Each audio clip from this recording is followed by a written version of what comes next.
Hello students, now we are starting with the new chapter that is money and credit. Now let's understand what is money and how does money works. सबसे पहले हम लोग को money समझने के लिए देखो, अगर हम लोग बिल्कुल लेमैन लैंग्वेज में समझे तो मनी का मतलब क्या होता है? मनी मतलब होता है पैसे, राइट?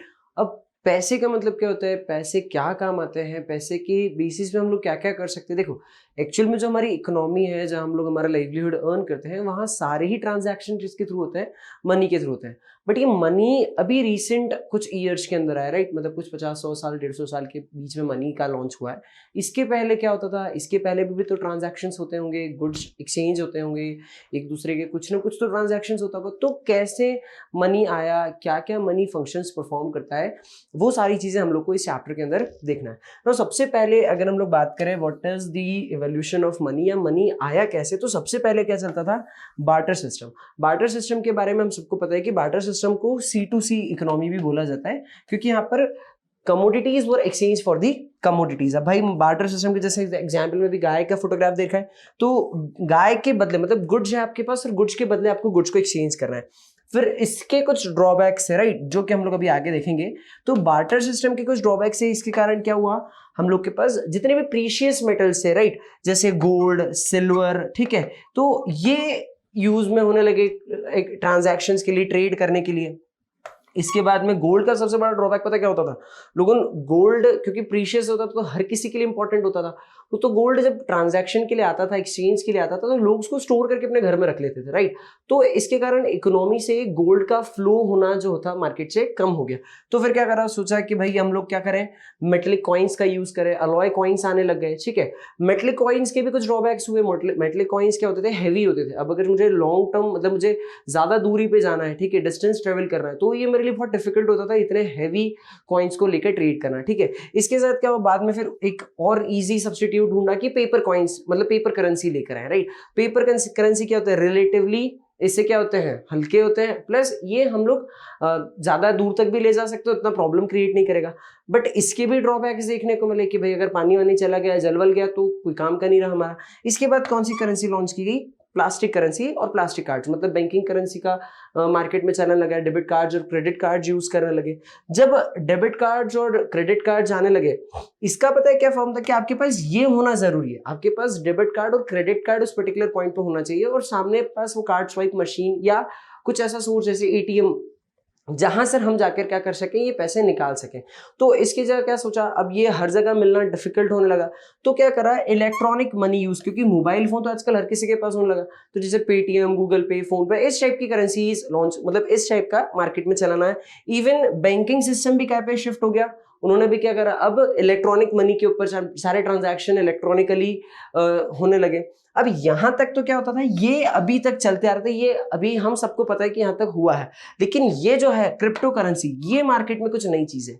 अब सर ये क्रिप्टो करेंसी क्या है? तुम लोगों ने बिटकॉइन के बारे में सुना होगा, बहुत पॉपुलर रहा है, ठीक है, रिसेंट कुछ टाइम में। तो बिटकॉइन होता क्या है?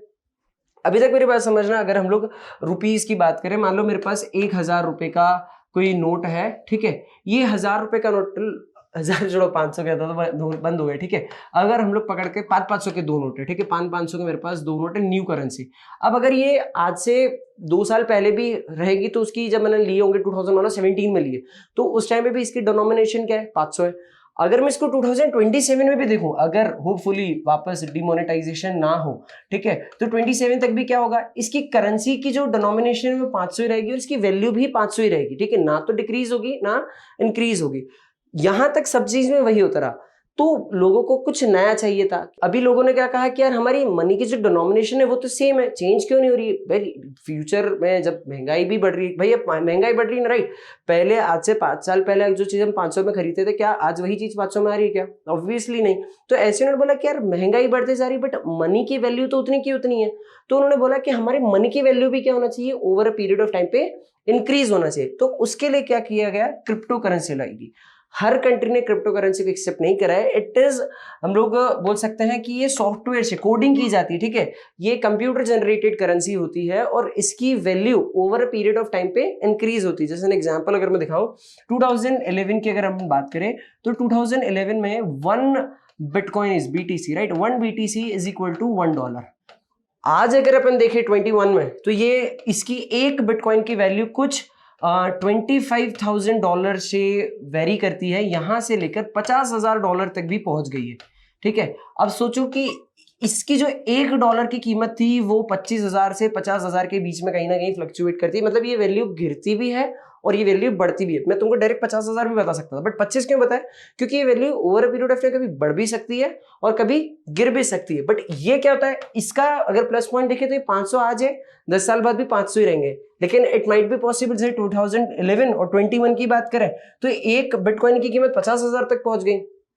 तो क्या होता है कि over a period of time इसकी वैल्यू इंक्रीज या डिक्रीज, और मोस्ट प्रोबेबली इंक्रीज ही होती है। तो आपकी वैल्यू के अंदर भी इजाफा होता है। तो इस कारण से अभी रिसेंटली हम लोग क्या कर रहे हैं, क्रिप्टो करेंसी पे चल रहे हैं।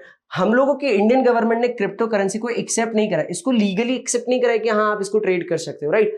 लेकिन हाँ बोला जा रहा है कि नियर फ्यूचर, जैसे अभी टेस्ला ने एक्सेप्ट कर लिया, नियर फ्यूचर बोल दिया जाए कि हो सकता है क्रिप्टो को हम लोग एक्सचेंज के लिए यूज करें। तो ये चल रहा है, ठीक है, ये अभी तक हो चुकी है और ये फ्यूचर करेंसी अभी भी चल रही है और माइट बी पॉसिबल फ्यूचर के अंदर ये अच्छे से चले। तो दैट इज क्रिप्टो करेंसी। अभी हमने बार्टर सिस्टम पढ़ा था। बार्टर सिस्टम ये नींव है मनी का एवोल्यूशन की, सबसे पहली स्टेप ही बार्टर सिस्टम है। तो बार्टर सिस्टम अगर सबसे अच्छा होता तो कोई दूसरी चीजें आती ही नहीं।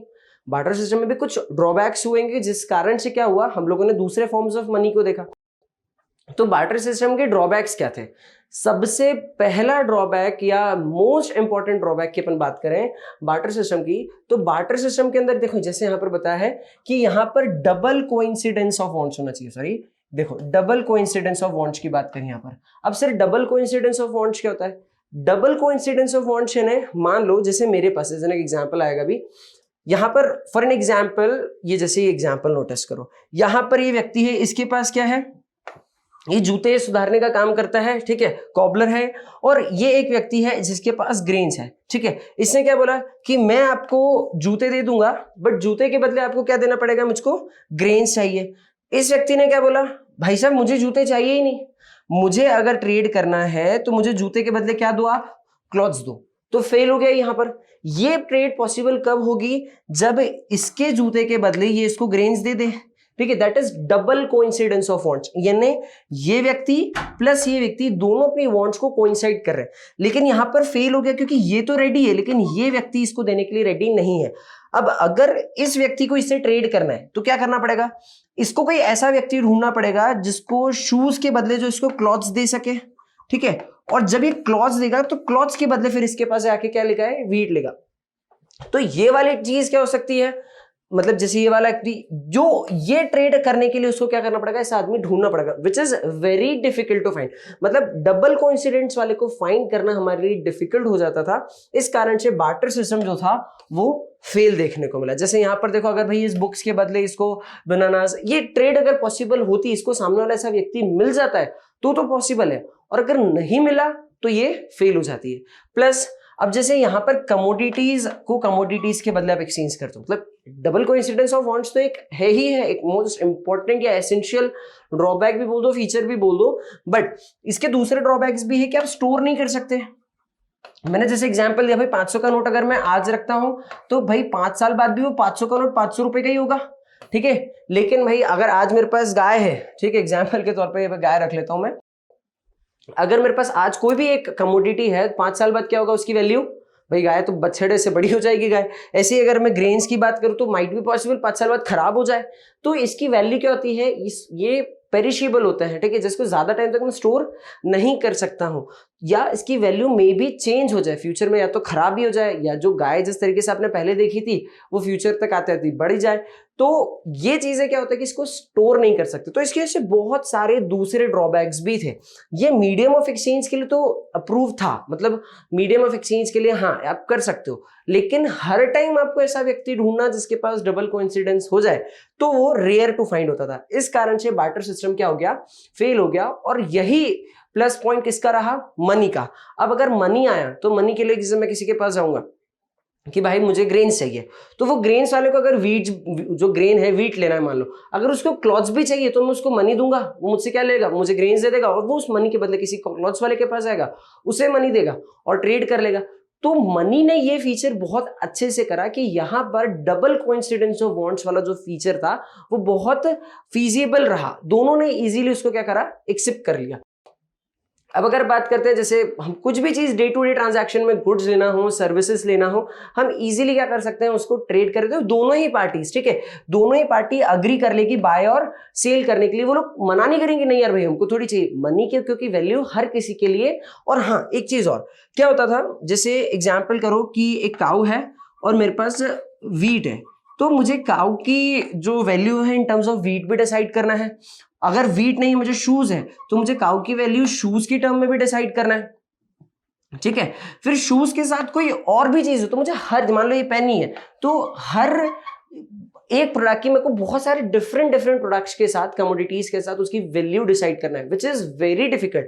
मनी ने क्या करा भाई, अगर काऊ की एक जो गाय है अगर उसकी हम लोग कीमत मान लो सर 50,000, तो हाँ आप इसकी कीमत डिफरेंटली सेट कर सकते हो। वीट है सर 5,000, तो मैं अलग अलग कर सकता हूँ, इट इज यहाँ पॉसिबल। दूसरे जब बार्टर सिस्टम चलता था तो इट इज वेरी डिफिकल्ट कि सर काऊ की वीट के तौर पर अलग करना है, शूज के लिए भाई 2,000, तो मुझे पेन की कीमत 5 रुपीज, तो मुझे क्या करना है, हर चीज की अलग अलग वैल्यू डिसाइड करने में यहाँ पर इतनी ज्यादा कॉम्प्लेक्सिटीज नहीं होती और सबकी इंडिविजुअल वैल्यू होती है जो मेजर की जाती है। बट यहाँ बार्टर सिस्टम में इट वाज वेरी डिफिकल्ट, इस कारण से बार्टर सिस्टम फेल हुआ और मनी प्रिवेल हुआ, क्योंकि मनी ने ये वाला जो फीचर है as a medium of exchange, plus आप यहाँ पर उसकी वैल्यू को मेजर कर सकते हो, आप उसकी वैल्यू को स्टोर कर सकते हो, तो ये सारे फीचर कहां पर मिल गए हम लोग को, मनी में मिल गए, जिस कारण से मनी एज एन स्टैंडर्ड क्या हुआ, हम लोग यूज करने लगे। Now what are the modern forms of money, जैसे जब हम लोगों ने इवोल्यूशन देखा तो उसके अंदर बार्टर से स्टार्ट होते हुए हम लोग क्रिप्टो तक गए, तो ये पूरा इवोल्यूशन हुआ कैसे कैसे मैंने। अब मॉडर्न फॉर्म्स में अपन लोगों ने जब देखा तो मॉडर्न फॉर्म्स में क्या क्या हमारे पास, अभी अगर रिसेंट देखें तो हम लोग के पास बैंकिंग मनी चल रही है, ठीक है, और बैंकिंग मनी के साथ साथ हम लोग जिसको बैंकिंग मनी बोल दूं या ई मनी में बोल दूं, ठीक है, इलेक्ट्रॉनिक मनी जिसको मैं बोल सकते हैं, बैंकिंग मनी को मैं कार्ड्स यूज कर देता हूं प्लास्टिक कार्ड्स के तौर पे, और ई मनी ले आया। ई मनी के बाद फ्यूचर के अंदर तुम कहां पर अच्छा ई मनी बैंकिंग के साथ कार्ड्स प्लस आजकल बैंक्स चेक भी प्रोवाइड करते हैं। चेक भी क्या होता है मैं मुझसे डिटेल में बताऊंगा। चेक्स भी हम लोग ट्रांजैक्शन के लिए यूज कर सकते हैं, तो बैंक के तौर पे आपको कार्ड्स भी दिए बैंक ने, चेक्स भी दिए, प्लस ई मनी के तौर पे हम लोग जैसे पेटीएम वॉलेट हुआ, ठीक है, तो सबसे बेस्ट एग्जांपल इसका पेटीएम वॉलेट, तो पेटीएम वॉलेट का तौर पे भी क्या हुआ हमारे पास यहाँ पर यूज करने लगे।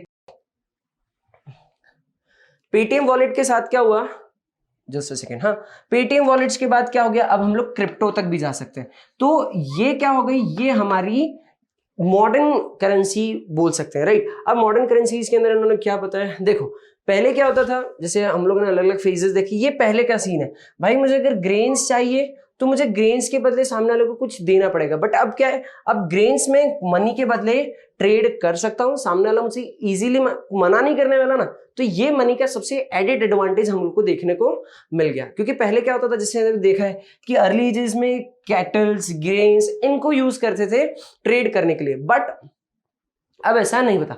अब अगर ये देखो, इसको तुम बहुत अच्छे से देखना, ये हम लोग ट्रेडिशनल या फिर ओल्ड फॉर्म्स ऑफ मनी को देखते हैं, and it is what modern और न्यू फॉर्म्स ऑफ मनी। अब ट्रेडिशनल क्या है, देखो जब ये गोल्ड कॉइन्स है, ठीक है, जब क्वींस रूल करते थे, किंग्स रूल करते थे, तो वो अपने अपने किंगडम के अंदर, अपनी अपने प्रिंसली स्टेट्स के अंदर वो अपने कॉइन्स चलाते थे, तो दिस वाज क्या, ये जैसे क्वीन विक्टोरिया का कॉइन है, तो ये चीज है, वो गोल्ड के कॉइन्स यूज करते थे, प्रीशियस मेटल्स के। ये और ओल्ड एज के टाइम पे जब क्या पर होते थे, यहाँ पर पत्थर के या अलग अलग अलॉयज के अलग अलग डिजाइन करके इसके ऊपर अलग अलग कुछ डिजाइन स्ट्रक्चर्स बना रहे थे, उनकी बेसिस पर उसकी क्या होती थी, वैल्यू डिसाइड होती थी। ये इसको कौड़ी बोलते हैं, ठीक है, ऐसे बहुत तुम लोगों ने सुना, दो कौड़ी का भी नहीं है, मतलब क्या होता है, ये हिंदी मुहावरे हैं, क्यों आते हैं, क्योंकि फूटी कौड़ी बोलते हैं, मैं इस काम के तो फूटी कौड़ी भी नहीं दूं, तो क्यों फूटी कौड़ी, तो ये सब अलग अलग, जैसे ये कौड़ियां होती है, इसमें अलग, इसकी सबकी अपनी अपनी वैल्यूज होती है, राइट। तो ये क्या होता था, ये ट्रेड होने लगे, अलग अलग टाइप्स ऑफ स्टोन्स आते लगे, ये पुराने जमाने में, ठीक है, it was old form of money. Now what is in the new trade या मॉडर्न एरा में क्या हुआ, ये हमारे सारे currency notes as well as coins आए, ठीक है, ये हम लोग मॉडर्न फॉर्म में यूज करें। मैंने पेटीएम का तुमको सबसे एग्जैक्ट एग्जांपल दिया, ठीक है, ये पेटीएम वॉलेट। इवन देखो बिटकॉइंस को हम लोगों ने क्यों बोला, ये कोड किया जाता है, ठीक है, it is computer generated currency. इसकी बकायदा ये बाइनरी लैंग्वेज तुम लोग को कंप्यूटर में पता होगा 0-1, तो ये बाइनरी लैंग्वेज के साथ प्रॉपरली इसकी coding, it is very difficult to code, right, इसकी प्रॉपर माइनिंग होती है। तो ये होने के बाद एक क्या होता है, इसीलिए बहुत एक्सपेंसिव होता है और इसकी ट्रेड की जाती है। तो ये कंट्रीज ने इसको लीगली एक्सेप्ट नहीं करा है क्या, हाँ, जैसे अभी हमारे गवर्नमेंट ने, जैसे हम लोग इंडियन गवर्नमेंट ने बोले, तो यहाँ पर हर आप नोट पे देखो तो आप रिजर्व बैंक ऑफ इंडिया का बकायदा है सब, यहाँ पर ऊपर फोटो पे देखेंगे आगे, ये जैसे यहाँ लिखा है ना, तो ये रिजर्व बैंक ऑफ इंडिया का वहां पर स्टैंप वो लिख के देते कि हाँ भाई ये लीगली अप्रूव किया गया है। इसके ऊपर किसी ने लीगली इसको अप्रूव नहीं किया है, इसीलिए ट्रेंड में नहीं है, राइट। ये हो गई हम लोग की कैसे traditional as compared to modern forms of money में क्या डिफरेंस है।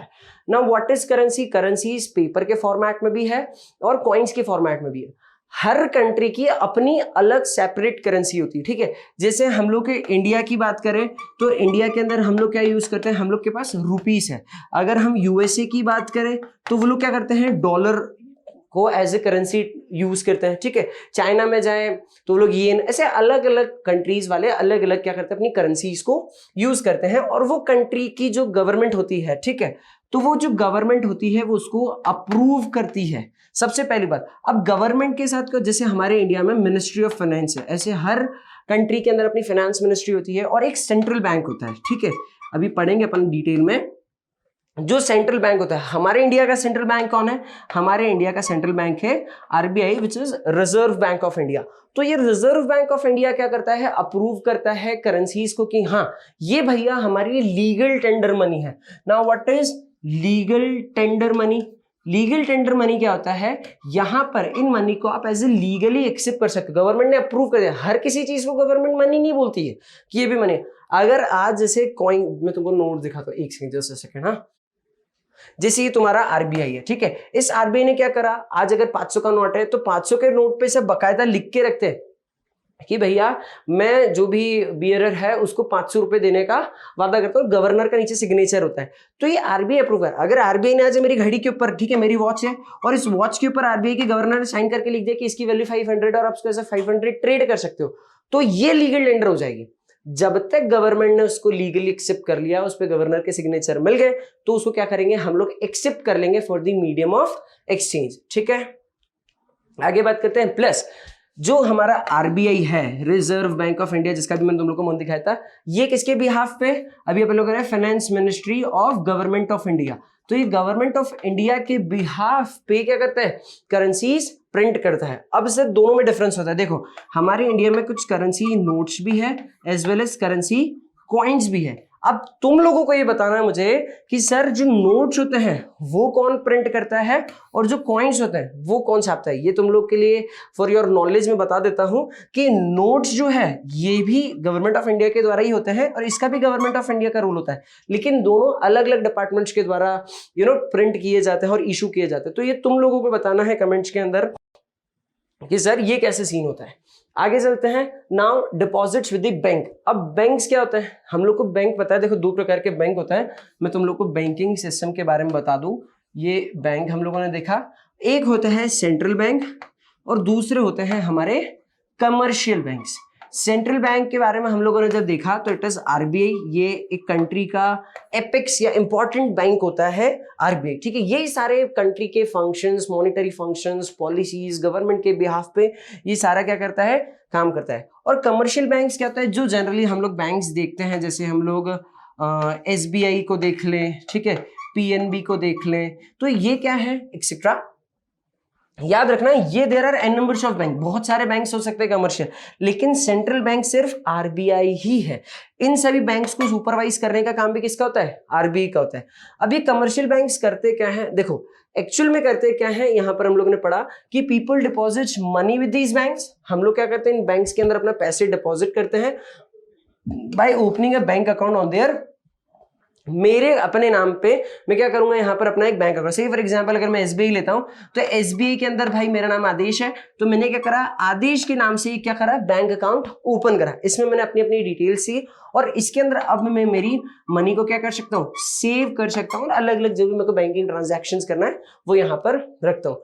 अब सर अगर एक बात बताएं, बैंक क्या करते हैं, अगर हम लोग बैंक्स की बात करें, जैसे फॉर एन एग्जांपल एसबीआई को ट्रीट कर लेते हैं।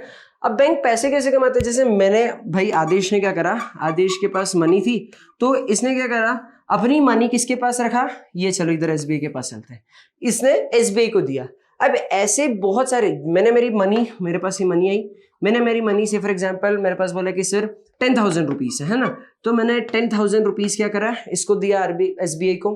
एसबीआई ने मुझे बोला कि सर इसके बिहाफ पे हम आपको क्या दे देंगे, इंटरेस्ट प्रोवाइड कर देंगे, ठीक है, क्योंकि मैं मेरे पैसे डिपॉजिट करता हूँ, ऑब्वियसली बात है मुझे कुछ इंटरेस्ट मिलना चाहिए। उन्होंने बोला कि सर एट द रेट 5% हम लोग आपको क्या कर देंगे, इंटरेस्ट प्रोवाइड कर देंगे। तो मेरा तो काम अच्छा ना भाई, 10,000 के 500 रुपए मुझे एक्स्ट्रा ही मिल जाएंगे साल भर के, या जो भी टेन्योर उन्होंने बोला। तो मैंने अपनी मनी भी क्या हो रही है, मेरी भी ओवर पीरियड ऑफ टाइम पे वैल्यू बढ़ रही है, तो मैंने क्या करा, एसबीआई से इजीली यहाँ पर अपना पैसा डिपॉजिट कर दिया।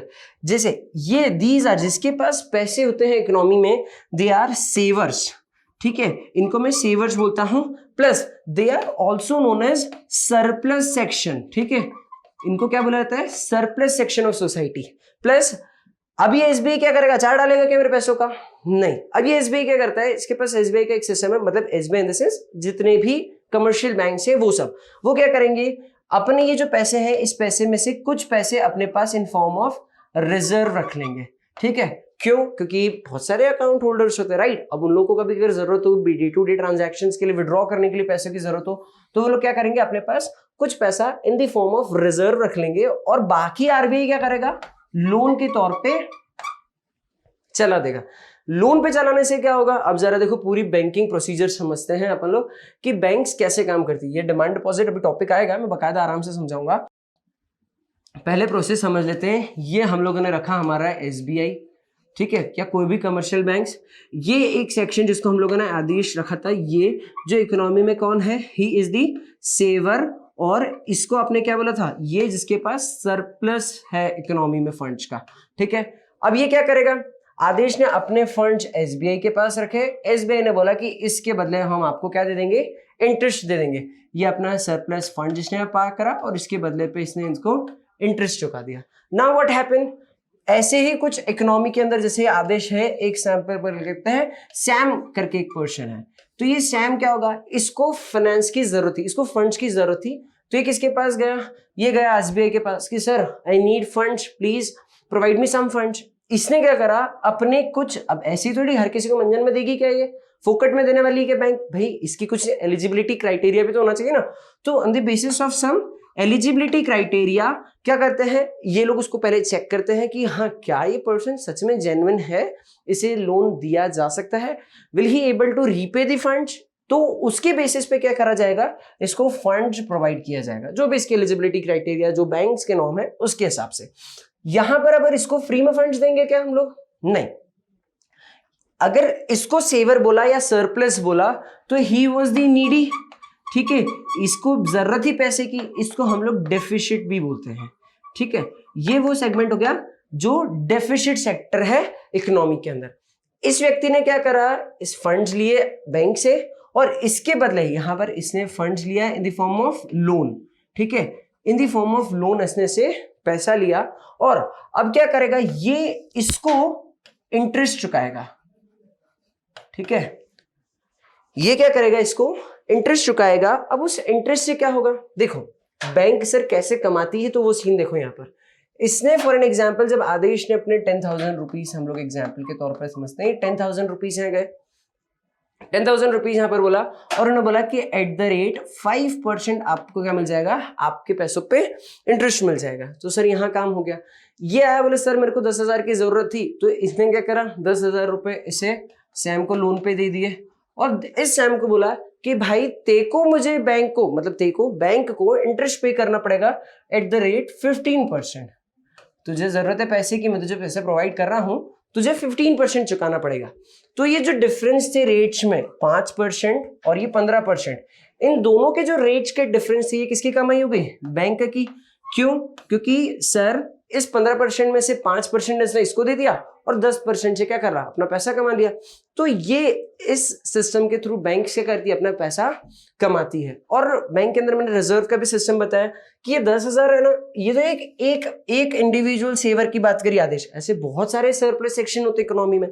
तो उन सब में से कुछ पर्टिकुलर पोर्शन, ये कौन, आरबीआई ही इनको गाइड करती है कि इतना पैसा आप क्या कर लो, in the form of reserve रख लो। कुछ अगर जनरल परसेंट देखें तो कभी कभार ये आरबीआई रेंज करती है फ्रॉम 10% टू 15% और मिनिमम 5% का भी, मतलब डिपेंड करता है इकोनॉमी में कैसे सिचुएशन आ रही है।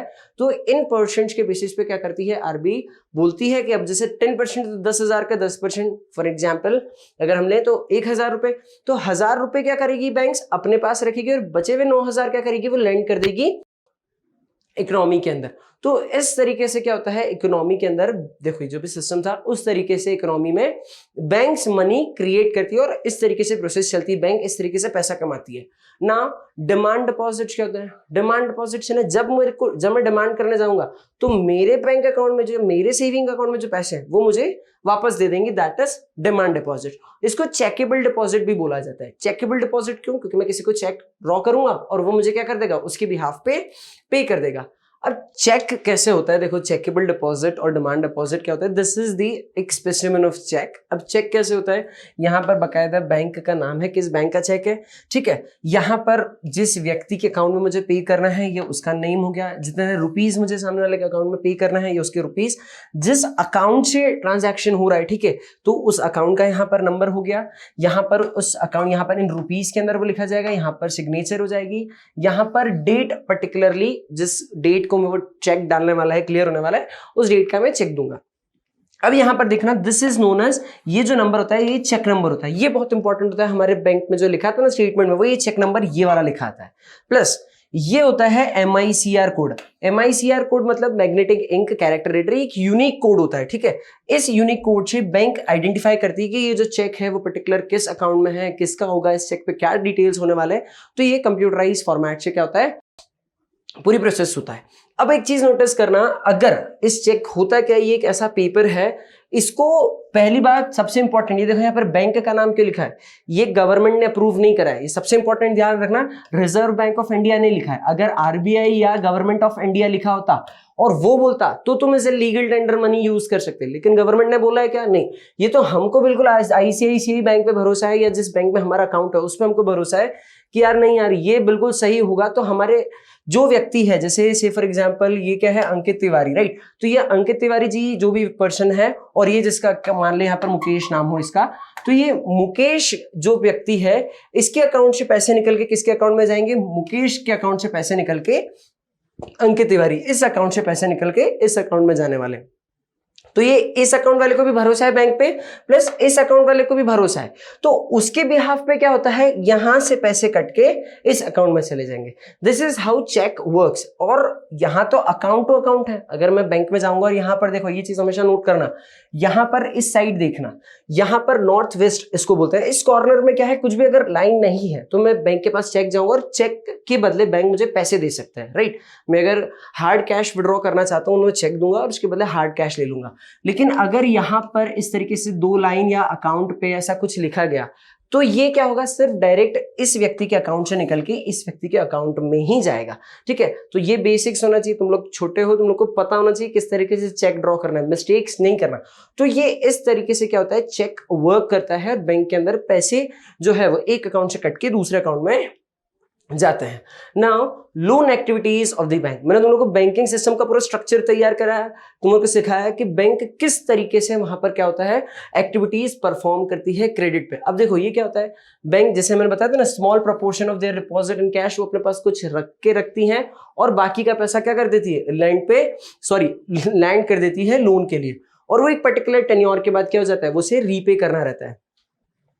तो इस तरीके से बैंक क्या करती है, अपना पैसा कमाती है और अपना सारे फंक्शंस परफॉर्म करती है, जैसे सरप्लस मनी और रिक्वायर मनी, इसको लेंडर बोला, इसको बोरोवर बोला, और इस तरीके से बैंक क्या करती है, अपना वर्किंग करती है। Now what sources of the incomes of bank, सबसे पहला सोर्स ऑफ इनकम तुम लोग को पता है ना, कि जो रेट, दोनों के रेट के अंदर जो बोरोवर और लेंडिंग रेट है उनके बीच में जो डिफरेंस रेट होगा उस पर जो कमाई हुई थी, जैसे अपने एग्जाम्पल के अंदर क्या हुआ था, 15% इस साइड पे था और सॉरी इस साइड पे 5% था और इस साइड पे 15% था, तो इन दोनों का डिफरेंस कितना रेट हुआ 10%। तो ये क्या हो गया, ये कमाई हो गई, क्योंकि ये जिसके पास जो पैसे डिपॉजिट करने आ रहा है उसको बैंक ने बोला 5% रेट ऑफ इंटरेस्ट, और जो पैसे लोन पे लेने जा रहा है उसको बोला 15% रेट ऑफ इंटरेस्ट। तो इन दोनों के बीच में जो डिफरेंस था ये क्या हो गई, बैंक की कमाई हो गई। प्लस ये तो एक, this is the single source of income of the bank, right? There are n numbers of different sources of incomes are also there. For an example, if bank issue ATM card, right? Now ATM card issue करने के लिए bank क्या करती है, आपसे service charge cut करती है। Plus if bank issues you chequebook, तो चेकबुक इशू करने के क्या करती है, बैंक आपसे कुछ चार्जेस लेती है। प्लस इफ बैंक आपसे नेट बैंकिंग देती है, तो नेट बैंकिंग के क्या करती है, बैंक आपसे कुछ चार्ज करती है। तो there are and even locker facilities, पता है हम लोग को सेफ्टी लॉकर्स होते हैं, तो जो सेफ्टी लॉकर्स के अंदर हम लोग वहां पर बैंक के पास रखते हैं, तो उसको यूज करने के या उसको एक्सेस करने के लिए बैंक हमसे चार्जेस काटती है, सर्विस चार्ज। तो इन अलग अलग फॉर्म से भी बैंक क्या करती है, हमसे पैसा अर्न करती है। Now different credit situation, credit का मतलब क्या होता है, क्रेडिट का मतलब सिंपल सा लोन, और इसका अगर हिंदी में बोलूं तो इट इज उधार। ठीक है, उधार पे मैंने जब किसी को पैसा दिया है एक टर्म पे कि भाई ये पैसे, एक व्यक्ति है जो हम लोगों ने सरप्लस और डेफिसिट, तो एक व्यक्ति बोरोवर है, एक व्यक्ति लेंडर है, तो लेंडर ने बोरोवर को पैसे दिए एक पर्टिकुलर डेट ऑफ मैच्योरिटी पे, और उस पे क्या होगा, वो व्यक्ति विथ इंटरेस्ट उसको क्या करेगा, वो पैसा चुका देगा। तो इससे क्या होगा, दोनों के बीच में ट्रांजैक्शन चलता जाएगा। नाउ यहां पर उन्होंने बताया कि situation number 1 of credit sometimes अच्छा भी होता है और समटाइम्स ये बुरा भी हो जाता है। अब सर कभी अच्छा होता है कभी बुरा हो जाता है, जरा समझो। पहली सिचुएशन अपन पढ़ते हैं रूरल एरिया की। रूरल एरियाज में जनरली क्या होता है, क्रेडिट की रिक्वायरमेंट कब पड़ती है, जब उन लोग को सीड्स लेना है, फर्टिलाइजर्स लेना है, ठीक है, इलेक्ट्रिसिटी, पेस्टिसाइड्स और XYZ बहुत सारे और भी फंक्शंस होते हैं। मान लो मुझे लैंड परचेस करना है तो आई नीड फंड्स, तो मैं क्या करूंगा, क्रेडिट पे फंड्स लूंगा। प्लस हो सकता है मुझे सीड्स या फर्टिलाइजर्स खरीदना है या कुछ न्यू इक्विपमेंट्स करना है, मॉडर्न अपग्रेड करना है, ठीक है, तो मुझे फंड्स की रिक्वायरमेंट पड़ेगी। तो मैं क्या करूंगा, फंड्स लूंगा और उसको अपने जो बिजनेस की एक्टिविटीज है, फार्मिंग एक्टिविटीज, उसमें लगाऊंगा और अपना काम करूंगा। समटाइम्स क्या होता है, एक टाइम पे मैंने पैसे लिए, मेरी फार्मिंग अच्छी हुई, मेरी ऑपरेशंस अच्छी चली और मैंने पैसा जनरेट करा, और एक पर्टिकुलर टेन्योर के बाद क्या करूंगा, उनको से फॉर एग्जांपल मैंने अगर जैसे पेस्टिसाइड्स, इलेक्ट्रिसिटी, इनके लिए पैसा लिया तो जनरली रेंज करता है 6 मंथ से अप टू 1 ईयर। ठीक है, इतने शॉर्ट स्पेन ऑफ टाइम के लिए ही लिया जाता है पैसा। तो इतने टाइम में मैं क्या करूंगा, उनको रीपे कर दूंगा, मेरा काम हो जाएगा, मुझे कोई प्रॉब्लम नहीं। लेकिन समटाइम्स व्हाट हैपेंस, अगर मैं टाइम पे पे नहीं कर पाई, इस केस में क्या बताया कि मैंने अपनी जो, जिसे उन्होंने कहता है स्ट्रेच फ्रॉम 3 to 4 मंथ्स का जो भी टाइम लैग रहता है अप टू 1 ईयर तक बकायदा स्ट्रेच करता है। तो उस बीच में मैं क्या करूंगा, इनको पेमेंट कर दूंगा जब से मेरा हार्वेस्टिंग सोइंग का जो फेज रहता है, सोइंग और हार्वेस्टिंग के बीच का ड्यूरेशन होगा। जैसे हार्वेस्ट होगा मैं क्या करूंगा, उसके पैसे आएंगे और मैं उसको सामने वाले को उसके पैसे पे कर दूंगा। बट व्हाट हैपेंस समटाइम्स, मान लो क्रॉप फेलियर हो गया। Now what is sir crop failure?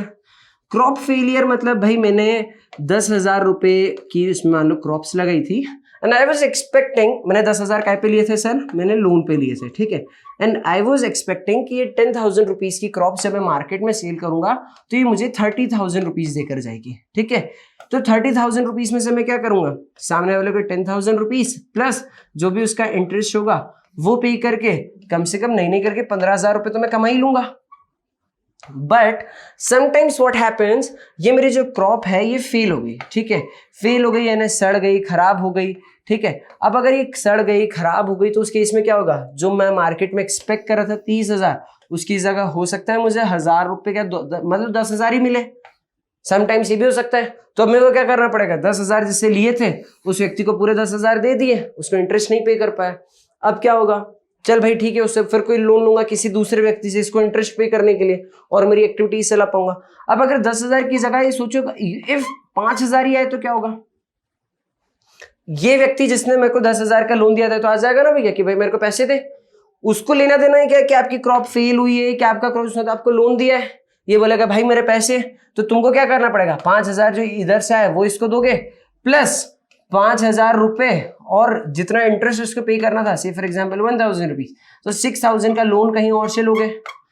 फिर ये लोन लेके क्या करोगे, इसको पे करोगे, और मतलब आपने एक लोन को पे करने के लिए दूसरी जगह से फिर लोन लिया, फिर क्या होगा, ये प्रोसेस चलती जाएगी, और इस केस के अंदर डेट के ट्रैप के अंदर वो व्यक्ति फंसता जाएगा। इसको बोलते हैं डेट ट्रैप। इसी कारण तुम क्या देखते हो, जनरली किसान क्या होता है जब क्रॉप फेलियर हो जाता है, क्योंकि बिकॉज सबसे इंपॉर्टेंट सेगमेंट क्या है, देखो जो हमारी क्रॉप होती है, ये जो एग्रीकल्चर है ये किसके ऊपर डिपेंड करता है सर, क्लाइमेटिक कंडीशन पे, प्लस मॉनसून यानी रेनफॉल कैसा हुआ। अब अगर ये प्रॉपर नहीं हुआ, सीजन ढंग से नहीं आए, अभी भाई कभी कभार मतलब हम लोग को एडिक्वेट अमाउंट ऑफ रेन चाहिए रहती है एक अच्छी फार्मिंग के लिए, अगर उतनी रेनफॉल नहीं मिला, अगर ज्यादा रेनफॉल भी हो गई तो भी आपकी जो क्रॉप्स है वो फेल हो गई, ठीक है। या फिर इन एडिशन टू दैट अगर पानी की जितनी रिक्वायरमेंट्स थी, एडिक्वेट वाटर नहीं मिला, तो भी आपकी क्रॉप्स क्या हो जाएगी, फेल हो जाएगी। मार्केट के अंदर आपके पास कभी जैसे वेयर हाउसिंग की प्रॉपर सर्विस नहीं मिली, स्टोर नहीं कर पाए, खराब हो गई, तो भी क्या हो सकता है, आपकी क्रॉप्स की जितने आप एक्सपेक्ट करते उतने पैसे नहीं मिलेंगे। इस कारण से आपको क्या होगा, लॉस बेयर करना पड़ेगा, और उन केसेस में जब आपको लॉस बेयर करना पड़ेगा, फिर आप क्या करोगे, किसी और से लोन मतलब वापस लोन लोगे उसको रीपे करने के लिए। तो किसान क्या होता जाएगा, डेट के ट्रैप में, एक डेट साइकिल के अंदर फंसता जाएगा, और ये उसके लिए क्या करा जाएगा, एक खराब सिचुएशन हो जाएगी किसान के लिए, ठीक है। जनरली किसान के साथ साथ बहुत भी ऐसे सेगमेंट्स होते हैं, अगर किसान ने एक एग्जाम्पल लिया, राइट, ये इस सेगमेंट मतलब अगर प्राइमरी सेक्टर में देखें तो ये बहुत कॉमनली देखने को मिलता है। इसके अलावा भी बहुत दूसरे सेगमेंट जो लोग लोन पे वर्क करते हैं वहां पर भी ये चीज कॉमनली देखने को मिल जाती है। Now what are the terms of credit, क्या क्या बेसिक स्पेसिफिक टर्म्स हमको देखना मिलता है। एक तो सबसे important interest rate. Now interest rate क्या होता है, जिस रेट पे, एक होता है प्रिंसिपल अमाउंट, एक होता है इंटरेस्ट अमाउंट। जैसे मैं बता रहा था, मैंने 10,000 का लोन लिया, तो 10,000 का लोन जो है this is the principal amount, ठीक है। और इसके ऊपर जो मुझे एडिशन में इंटरेस्ट पे करना है, से फॉर एग्जांपल 10% पर एनम मतलब एक साल के अंदर मुझे 10% चुकाना है, तो ये क्या हो जाएगा, इट इज 1,000 रुपीज। तो ये मेरे लिए क्या हो जाएगा, एक प्रॉब्लम वाली सिचुएशन हो गई, मतलब प्रॉब्लम इन द सेंस कि ये मुझे देना है, आप सामने वाले को 10,000 के बदले मुझे आई हैव टू पे 11,000 रुपीज। तो ये हुआ इंटरेस्ट रेट जो एडिशनली इस पे चार्ज किया, and this is what the principal amount. Now lenders क्या करते हैं, अच्छा ये बहुत इंपॉर्टेंट चीज है, हर कोई, मैंने तुमको बताया था एक एलिजिबिलिटी क्राइटेरिया होता है, ठीक है। अब अगर एलिजिबिलिटी क्राइटेरिया में बहुत सारी चीजें आती है, जैसे सी फॉर एग्जांपल अगर कोई मेरा फ्रेंड है, ठीक है, मतलब दो लोग भी, हम लोग और डिटेल में आगे देखेंगे। सी फॉर एग्जांपल फ्रेंड है, कोई रिलेटिव है, ठीक है, ये तो क्या देखेगा, ये कुछ नहीं देखेगा, ये तो इजीली मुझे लोन दे देगा, क्योंकि उसको पता है कि हु आई एम, मैं क्या करता हूँ क्या नहीं करता हूँ, तो मुझे दे देगा। लेकिन अगर मैं किसी बैंक के पास गया, ठीक है, कि यार मुझे लोन दो, तो बैंक क्या देखेगा, बोलेगा भैया आप कितने पैसे कमाते हो, क्या आप ऑन टाइम मुझे रीपे कर पाओगे, क्योंकि उसका तो बिजनेस ही है ना, क्या आप मुझे ऑन टाइम रीपे कर पाओगे, सबसे पहला पॉइंट उसके माइंड में यही आता है। तो इसके बेसिस पे कहता है सर एक काम करो, या तो आप आपका इनकम स्टेटमेंट दिखाओ, अगर इनकम स्टेटमेंट नहीं है आपके पास तो आप एक काम करो, आप कोई इनकम टैक्स फाइल करते होंगे, उसकी डिटेल्स दिखाओ मुझको, ठीक है, आपकी पैन कार्ड बताओ, मतलब जो भी लीगल डॉक्यूमेंट्स होते होंगे वो चेक करते हैं। ये नहीं हो, अगर आपके ऐसे कुछ भी नहीं है, तो बोलेंगे सर एक काम करो, आप कुछ कोलेटरल रखो। कोलेटरल मतलब कुछ मॉर्गेज रखो, कुछ चीज गिरवी रखो। गिरवी इन टर्म्स ऑफ गोल्ड रख सकते हो, कोई एसेट रख सकते हो, ठीक है, कोई भी एसेट रख सकते हो आप, उसको जमीन का कागज रख सकते हो। जनरल देखते हैं ना, बाइक आपने तो बाइक के कागज रखना पड़ता है, कार के कागज रखना पड़ता है, तो जो भी उसके डॉक्यूमेंट्स हैं आपको वो रखना पड़ेगा, और उसके बिहाफ पे क्या होता है, आपको लोन अश्योर, मतलब आपको वो पर्टिकुलर सम अश्योर किया जाता है और लोन ग्रांट किया जाता है। तो एक चीज तो होती है, लेंडर्स आपसे कोलेटरल का भी डिमांड कर सकते हैं ना। आगे अगर मूव करें तो कोलेटरल के बारे में क्या होता है, ये चीज हमको, जैसे घर रख, भाई मुझे अगर लोन लेना है तो मैं अपना घर रखूंगा, और घर के बदले सामने वाला मुझे क्या देगा, लोन पे कर मतलब देगा। और अगर सबसे इंपॉर्टेंट चीज याद रखना, मुझे सामने वाले ने पैसा दिया, मैंने अपना घर या अपनी एसेट उसके पास गिरवी रखी, अगर मैं सामने वाले का लोन, अगर if I am unable to repay the fund, मैं अगर उसको पैसा नहीं दे पाया, तो वो क्या करेगा, he have proper right to sell my asset and recover the balance amount. जो भी पैसा मुझे उसको पे करना है, बैलेंस अमाउंट जितने का भी बचा हो, वो उसकी बिल्कुल पूरी उसकी मतलब अथॉरिटी रहती है कि वो घर बेच के या जो भी मेरी एसेट है उसको सेल ऑफ करके अपना फंड बिल्कुल मतलब जो भी उसको चाहिए उसका फंड वो वापस ले सकती है। तो ये एक कोलेटरल के अंदर बैंक्स इस स्टेप पे क्या हो जाती है, अश्योर हो जाती है। क्यों? क्योंकि अब अगर वो सामने वाला पैसा नहीं भी देता है तो उसकी एसेट हमारे पास रखी है। तो ये एक चीज देखने को मिला। देखो जैसे मैं बताया था ना, if borrowers fail to repay the loan, तो उनके पास right to sell the asset और the collateral obtained for the repayment. बाकायदा मैं कोलेटरल उनको दे सकता हूं, ठीक है। जो भी लैंड है, जो भी मेरे पास उन्होंने मेरे को जमीन रखी या XYZ कोलेटरल के लिए कोई डॉक्यूमेंट दिए, सारी चीज को लोग क्या कर सकते हैं, रीपेमेंट करने के लिए रख सकते हैं अपने पास और उसको सेल कर सकते हैं।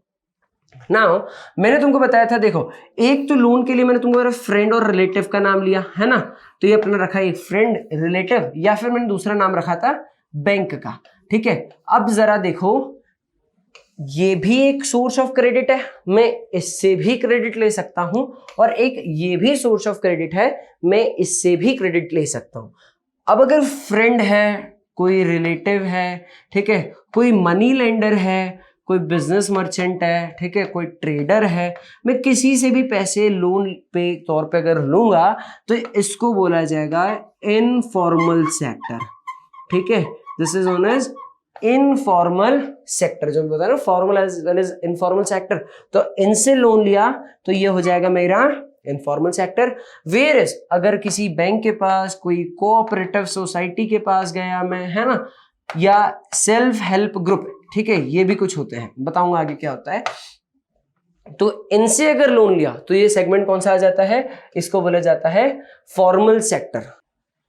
दिस इज व्हाट, इसको बोलूंगा मैं फॉर्मल सेक्टर, ठीक है। अब दोनों में क्या डिफरेंस होता है सर, कुछ तो डिफरेंस होता होगा, तो देखो, और दोनों में से बेटर कौन से है। हमारे इंडिया के अंदर मेजॉरिटी, मतलब अब तो क्या हो गया है, अब तो हम लोग फॉर्मल पे बहुत अच्छा है शिफ्ट हो चुके हैं, बट एक सेगमेंट ऐसा भी है, अगर हम लोग बिफोर इंडिपेंडेंस देखें तो वहां पर 90 से 95% जितना भी लोन होता था वो कौन से सोर्स पे होता था, वो इनफॉर्मल सेक्टर पे होता था। क्यों?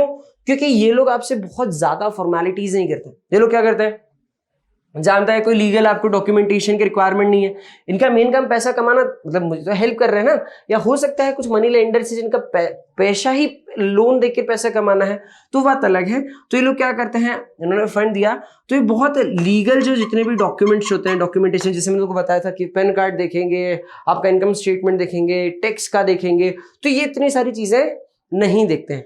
समटाइम्स ये विदाउट कोलेटरल भी क्या करते हैं, आपको लोन दे देते हैं। कोलेटरल मतलब जो एसेट आपने मॉर्गेज के लिए रखी है, बिना उसके भी आपको लोन दे देते हैं। बहुत सारा पेपर वर्क यहां नहीं करना पड़ता है, बट इसके लिए क्या करते हैं, they charge higher rate of interest, ठीक है। ये सिर्फ जैसे ये इनकी बात कर रहा हूं मैं, ये व्यक्ति को जो सिर्फ एलिजिबल होगा उसी व्यक्ति को क्या करेंगे, लोग देंगे लोन, लेकिन ये एलिजिबल आदमी को भी लोन पे पैसा दे सकते हैं, ठीक है।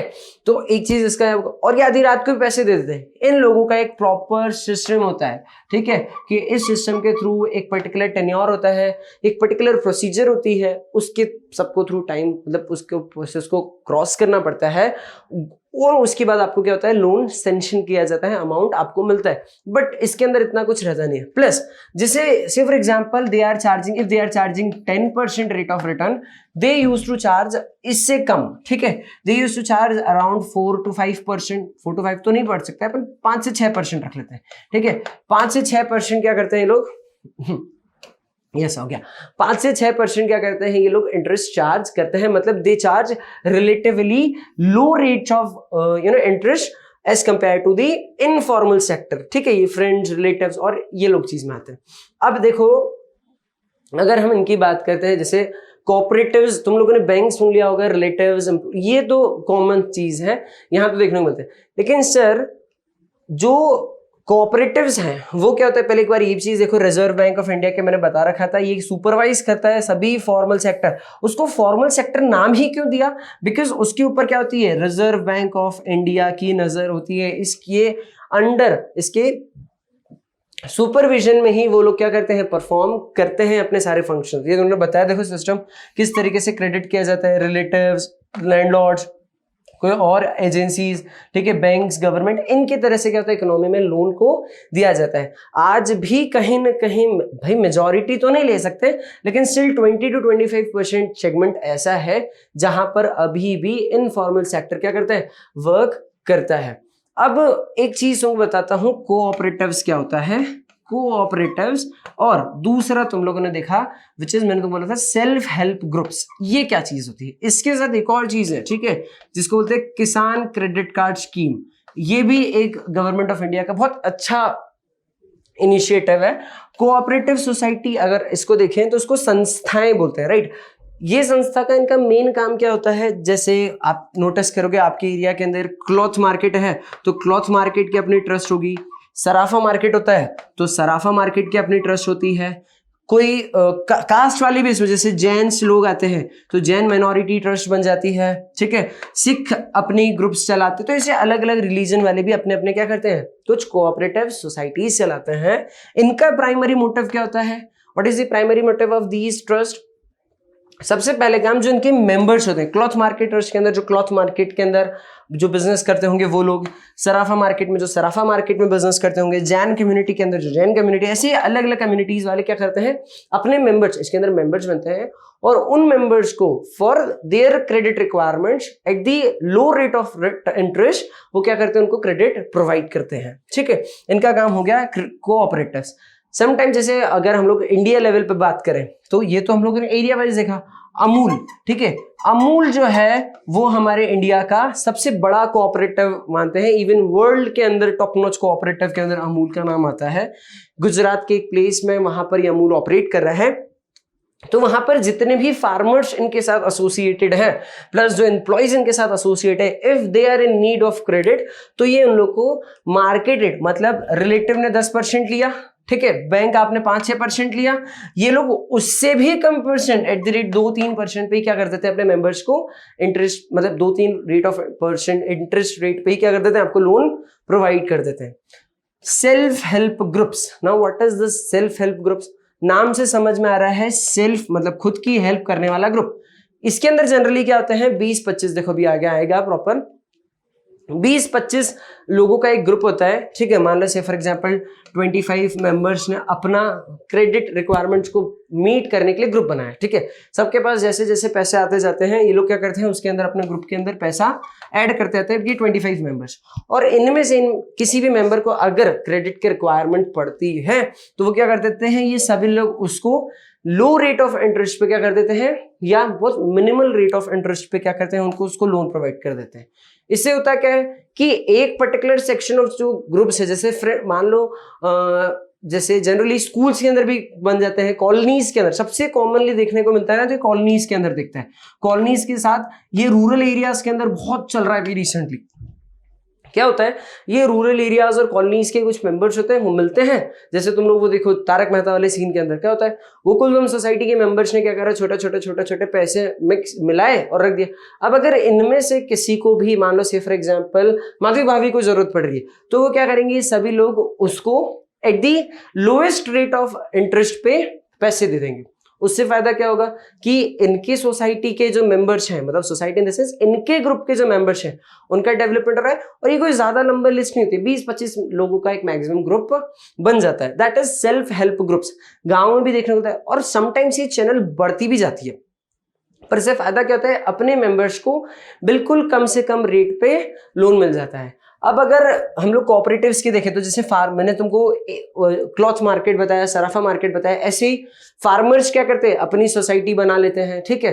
प्लस अगर हम लोग देखें जिसको एग्रीकल्चरल सोसाइटी बोल दो या फार्मिंग सोसाइटी बोल दो, farmers cooperative society, weavers cooperative societies, plus sometimes what happens कि ये तो एग्रीकल्चर सेक्टर, जैसे अगर मुझे एडवर्टाइज करना है, ठीक है, तो एडवर्टीजमेंट के लिए अलग बन जाती है, इसको बोलते हैं मार्केटिंग कोऑपरेटिव सोसाइटी। तुम लोग टीवी पे एडवर्टीजमेंट देखते होंगे, जागो ग्राहक जागो का, ठीक है, जागो ग्राहक जागो। अब ये क्या है, ये भी एक कंज्यूमर कोऑपरेटिव सोसाइटी है। तो there are n numbers of cooperative societies जो कि सब लोग किसके बिहाफ पे वर्क करते हैं, they work on the behalf of their members, जिसमें से some of them are credit cooperative societies. Credit cooperative societies मतलब they used to provide credit to their members, right.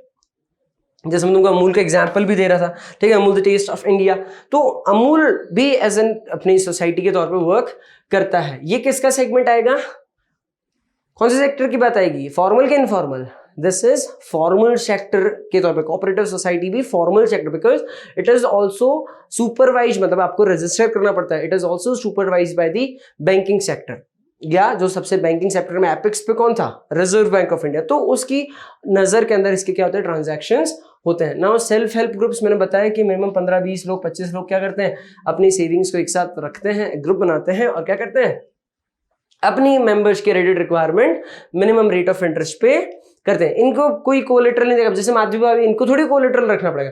तो ये इजीली क्या कर सकते हैं बिना कोलेटरल, क्योंकि अपने ही क्लोज्ड ग्रुप के अंदर है, तो उन मेंबर्स की क्रेडिट रिक्वायरमेंट को फुलफिल करने के लिए करते हैं। सबसे बेस्ट एग्जाम, जैसे कोऑपरेटिव जनरल में तुमको पता है रूरल एरियाज के अंदर, तो रूरल एरियाज के अंदर और जनरली तुमको पता है किटी पार्टीज वाला ग्रुप क्या सीन क्या होता है, मम्मी वगैरह की किटी पार्टीज होती है ना, कुछ पैसे वैसे करते हैं, वही सीन, बिल्कुल वही। तो ये क्या करते हैं, अपनी क्रेडिट रिक्वायरमेंट को फुलफिल करने के लिए गांव के अंदर, शहरों में, कॉलोनीज में ये बनते जाते हैं, अपनी एंटरटेनमेंट भी हो जाता है और बेसिक क्रेडिट रिक्वायरमेंट्स भी फुलफिल हो जाती है।